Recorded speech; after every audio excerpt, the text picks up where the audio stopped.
Today we're going to begin on installing my rear subframe. We're getting everything swapped to my rear subframe to install it back into my daily 2+2 Nissan 300ZX. So last video we went ahead and took the rear end out. We removed the diff, we replaced the diff to a much nicer, newer one, also the subframe, and we replaced some diff bushings. So all four are here done on the diff. We actually have subframe collars to use right here, so we don't have to replace these yet. Will just be a solid mount. And well, now we have to go through the chore of removing everything off the old subframe and swapping it over so we can actually drop it into the car. I've got to get this car done in the next 2 weeks to make it down to Gatlinburg area to the Tail of the Dragon for a vacation. This is pretty much the last step, minus the transmission mount. And we also get to go pick something up today that I'm really stoked about, that I actually think we're going to use in the 2+2. We're going to spice it up a little bit, make it a little more enjoyable, and I don't know, you guys just stay tuned for a little bit. And I also apologize, you guys can probably tell I'm a little sick right now. I've been down for a couple of days and I've just been trying to come back, and I finally feel a little bit better today. So I think first off, we're going to start with our sway bar. We're actually going to remove it here, the 12 mil. We've got two 14 mils right down here.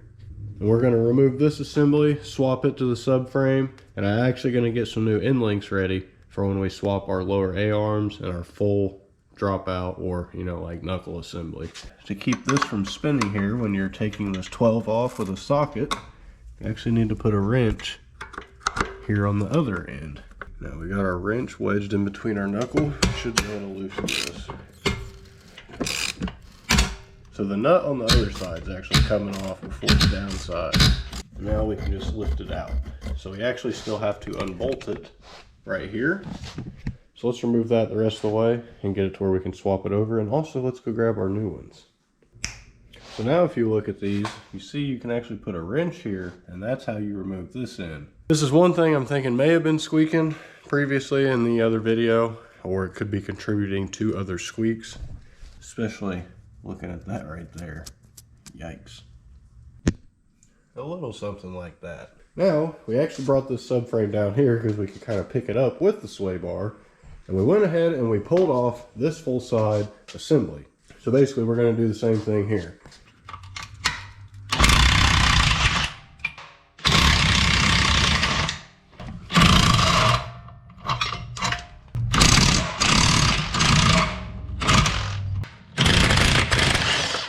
Alright, now we should be ready to pull this thing off. At least it should be ready to come off, I should say. We actually had to remove it from here instead of back here at the eccentric bolt because it's rusted completely out. So I have to actually find another arm at the house to use. So currently that's probably my only holdup. I'm actually going to do my diff fluid as well while I'm in here, Now we can take this and get it out of here, so we have a little bit more room and we can move this up here. So let's swap both of these out. So the new subframe's up here. We went ahead and just threw all this on. It's pretty self-explanatory. You just line it up to the same place, throw them same bolts in. I do need to do a little bit of research on the eccentric bolts. I'm not 100% sure of their orientation, and I really should have paid attention to that before I yanked it all off. But this axle's bolted, it's not torqued. Pretty much everything on this side is all done. We got the diff wiring all bolted up. And now we're actually about to leave, and we're going to go pick something up. I think we're going to use it for this car. I haven't fully decided, but I'm nearly certain at this point we're going to use it on our 4-seater. Since we drive it all the time, we want to put something in it that we can enjoy and make it a little bit more fun. So let's go check out what that is. Whoa, we just realized we're speeding. But we're headed over to West Lafayette so we can pick up this mystery thing for you guys. I know I haven't told you yet. I want to be a surprise, even though you guys are going to see it in literally 6 seconds. Hour and a half. Let's get it. Well, guys, we literally just witnessed a wreck. That idiot just utterly blew the stop sign and blew that other car completely out. I would stop, but there's plenty of other people there, so wow. Well, it's the next day. Unfortunately, the GoPro likes to die at every inconvenient moment for me. Everyone was fine yesterday, thank goodness. But today, we've already went up and picked up the goodies. We'll show you guys here in a little bit. but I have told you about this. We have bought one of our old Z's back. So one of my friends bought this, and unfortunately he starved it of oil, spun a couple bearings, so now it's a shell. We're actually parting this out. We have 3 cars that's going to benefit from this. And yeah, I know I've got a problem. I buy too many cars, but it's for good reason. Now let's head back to the house and show you guys the new one, I guess the second new one, and our third really big surprise that I'm super excited to show you guys. So we're not exactly to the new exciting part that I wanted to tell you guys about. However, we're actually out at my dad's house right now, and he just built this huge pole barn house, and he's got all of these old school cool projects here. Now I'm curious, are any of you guys interested in me coming out here, learning some new stuff and helping him work on these trucks and old cars? He's got a couple Novas. He's got this old Blazer. He's got a Nova wagon over here, but if you can't tell, his bread and butter is the C10 Chevy trucks. So drop it in the comments below if you guys want to see us come out here and learn and just try some new stuff and broaden our horizons a little bit. Indefinitely I'll have one of these one day, but it's definitely going to have a Japanese motor in it. You know me. Even got that straight 6 action. Need an RB though. So for the super exciting part here that I've been super stoked to tell or show you guys, I honestly could not believe this deal once it came up on Marketplace, but for $1,000 I could not turn it down at all. We have officially got a twin turbo engine with 93,000 miles. Yeah, exactly. Low compression, twin turbo with turbos, plenum, all that. Crank pulley, we got a couple goodies here, but I'm super excited for this because not only is it a low compression motor that we can run pump gas in, which will give us the ability to drive wherever we want. We're not limited to E85 to where we have to search our E85 gas station app. We're gonna put this in our daily. Yeah, I know, I'm so excited. I've literally, the past 4 days, I've just been in this euphoric state, like, wow, I've got a twin turbo engine now, and I'm gonna be able to make my daily cool again. So I am stoked. So with the 4-seater, obviously, if you guys have watched the channel, you'd know it's a 96 engine, so it has no VTC, no VTEC. The car is insanely slow, especially being a 4-seater. So this right here is gonna put all the pep in the step that we need. It's gonna make the car that much cooler now. It's gonna make me enjoy it and like it more because, I don't know, it's just gonna have a lot more character. It's even got a nice dress up bolt kit on it. But for right now, our main goal is gonna be just to time it all and whatnot, get it refreshed, get it back to good operating condition. We'll give it a full reseal and give it a new life. But let's head back to the house. Dad just took off. We had the engine hoist in the bed, sorry. So we can actually unload this at the house and we can start to use it. I'm so excited. I hope you guys are as excited as I am. So let's go to Lowe's, grab a couple things, and then we're gonna head back and get to work on our 4-seater. We went ahead and took the liberty of just putting everything back together. We got everything just loose fit. Bolts are just snug. They're not tightened down all the way. Found out how these eccentric bolts work and how they move your arms out to adjust for an alignment. So that was pretty neat to finally understand that, because I never thought there was any adjustment on these. Turns out there is. So we went ahead and tightened down our diff bolts here on the back to 85 foot-pounds. I think it's like 72 to 87 is the torque spec. And then we did these to like 32, which these are 25 to 33. Really the best way to do this is to have a 14 mil wrench here on the back of your bolt while you tighten this side, and as it tightens, it'll get stuck here, you know, the same kind of way as you took it off. Now we're at the fun part. I think we're actually about to put this back in the car.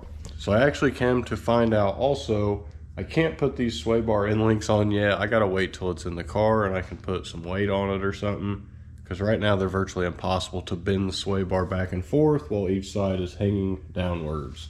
We also did replace some of our hardware. We found some nicer stuff so we could get some much less crusty. But not this side. This side's still a little gross. I didn't find enough, but I found some. Hey. It's almost back in. Yes. So this is exciting because honestly, this has been going on way too long. So yes, I'm gonna grab my other jack once I get it in up here. We're gonna put it and lift this up so we can even this out with that up there and make them level. We're literally just about lined up. So let's go ahead and just take all of our subframe collars.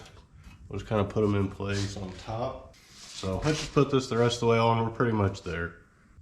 And just like that, we've got everything put back on.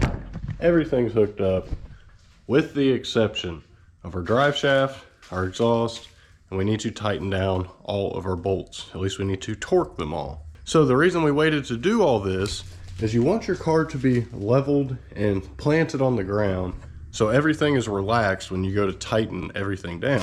So basically in between these arms and on the knuckle, there is a bushing just like we removed out of the diff that is a metal sleeve with a rubber collar around it to cushion. So when this is pressed in and your car's lifted up and all your suspensions droop down and you tighten this up, you'll actually fix it to that droop position, and then when it goes to be pushed back, it's going to twist this to set to its new position, and it's going to wear your bushings out way faster. So this is why you want to load your car and your suspension before you tighten anything down. So the torque spec up here for this upper control arm is actually 51 to 65 foot-pounds. This arm down here is 51 to 65 in here as well, but on this side it's 36 to 51. Our lower A-arm bolt is 57 to 72 foot-pounds, the same as our strut bolt right in here hooked up to our coilover. Now our end links right here, those are torqued to 6.5 to 8.7 foot-pounds. These sway bar brackets right here are actually 32 to 41 foot-pounds. Let's go ahead and just start torquing all these down. It's all 17 and 19 mil. Get you a little wrench to put on the back side to help you out here, and let's see what we can do.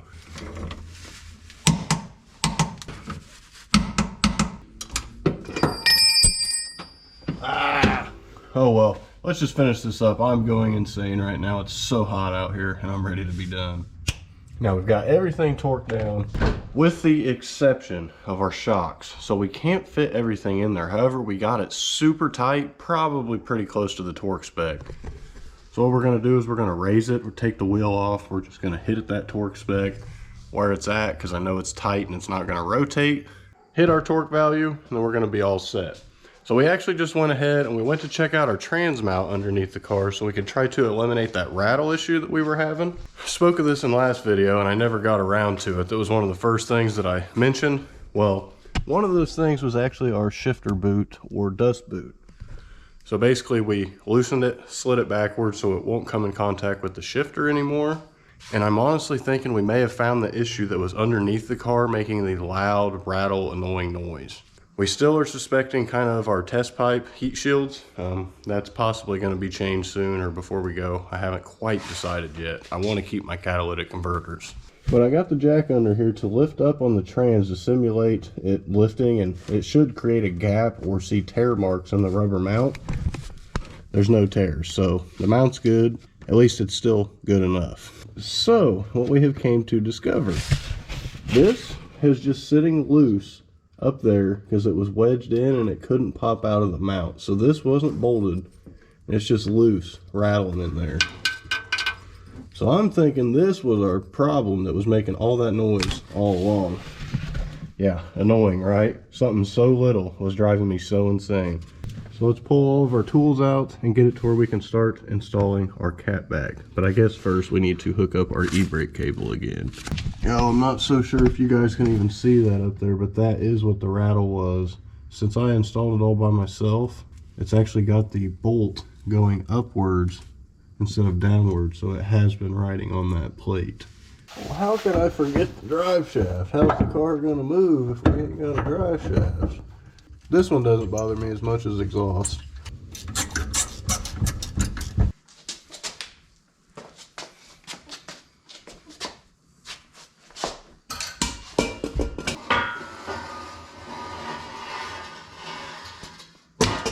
All right, we're almost there.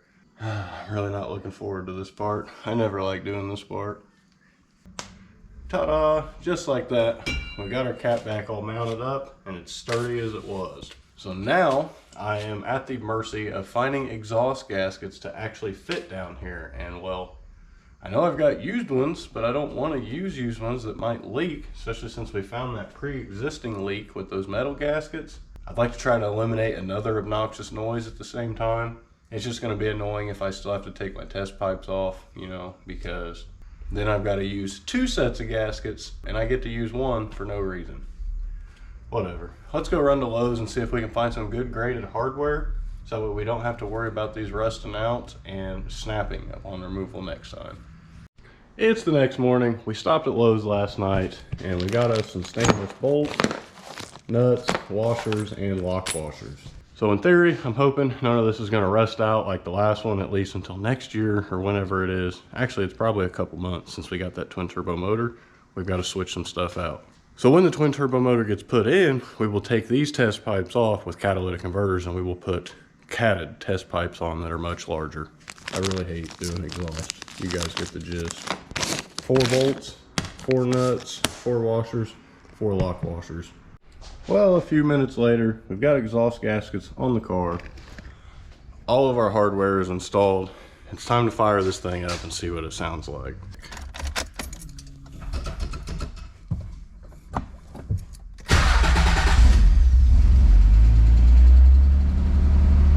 have to say, it sounds pretty good. This isn't rattling anymore, so that's super nice. I'm not hearing that atrocious rattle yet. Granted, it doesn't always do it right away. Well, we're now in the car. We've got the rear wheels torqued down since we swapped them back to stock. So we went ahead and kept the 35th anniversary on the front for now. I was only worried about the old 7-spoke 350Z wheel in the back. It's about to split along the whole rim. Check this out. Put it in first. Pull forward, no noise. Reverse. Pull backwards, no noise. There's no like delay, like it's taking up that slack before it officially moves us. I have to say diff bushings have been a success. Nothing worse than the alleyway getting out of my house. It's an absolute enemy to lowered cars. So I'm going to go ahead and schedule an alignment today. I'll probably stop in Bell Tire just to see if I can get one early next week, because yeah, I don't know how to set any of this, and I'm sure this rear end is about to feel horrendous once we get going down the road, being multi-aligned on each side. Oh, there's no more clunks when I shift. It's like a brand new car again. I don't know, it's just super rewarding when you do something so in depth and it actually works. Because let's be honest, a lot of times I'll break down, do a full video on something and nothing goes as planned, and well, it did this time, and I'm gonna start doing this to all my Z's because this feels great. It's a good thing we got AutoZone right by our house. So we're gonna go get some fluid, probably go top it up so we don't worry about blowing our diff or anything. I can hear a slight whine, and I'm not trying to play. Package secured. We're just going to use this so we can, you know, have the actual bag to fill it up instead of going all the way back home 15 minutes away to get my transfer pump. I know this isn't really going to be right side up for you guys, but this is the only way I can get you fixed. If you're wanting to replace your diff fluid, your fill plug is right up here. Rule of thumb is to pull your fill plug before your drain plug, because if not, you can drain all your fluid out and not be able to fill it back up. We're going to try to get a little bit of leverage here. We're going to put our foot in the exhaust and we're going to pry against it. Oh yeah, we're getting it. So basically when you go to fill these, you only fill them until the fluid starts draining out. Then you put the plug back in and contain the fluid. Okay, we're low on fluid, as I suspected. We can literally just put it up in here sideways and squeeze this bag. Easy mode. I always see people online talk about how nasty smelling this stuff is. I don't know if I'm just different, but I like the smell of gear oil and diff fluid and all that. Shoot, even like oil, old oil, burnt oil, I really don't discriminate. Send the rest in. I guess we're gonna have to go double up on fluid. Man, I hope I did not trash this thing. We just went and grabbed our other quart. So let's top this thing the rest of the way up. All right. Yeah, I'm gonna have to say it's full. We literally probably did not even need that. But let's catch all this before it drains out. So now we're going to take our ratchet. We're gonna snug this back up, but we're actually gonna torque it to 29 to 42 foot-pounds. We're gonna do right at 35, just so we don't put it in too tight and we have no problems next time we come doing anything in here. All right, we're officially done. Let's go grab some brake cleaner and kind of clean all this up. Then we can lay it back on the ground and take it for another drive.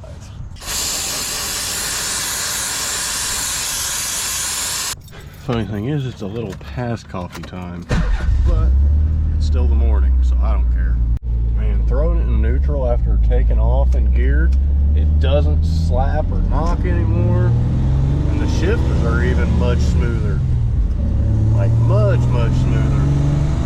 Still got an exhaust leak of some sorts down here, but in the grand scheme, it's not as bad. Coffee has been acquired. Let's head back to the house and continue testing out our car. It still makes a little bit of a whine at the diff. I'm not crazy worried about it.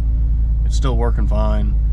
And I think maybe the reason I hear that is because I don't hear as much other crazy noise. I don't know. Hopefully maybe it'll break in or quiet down.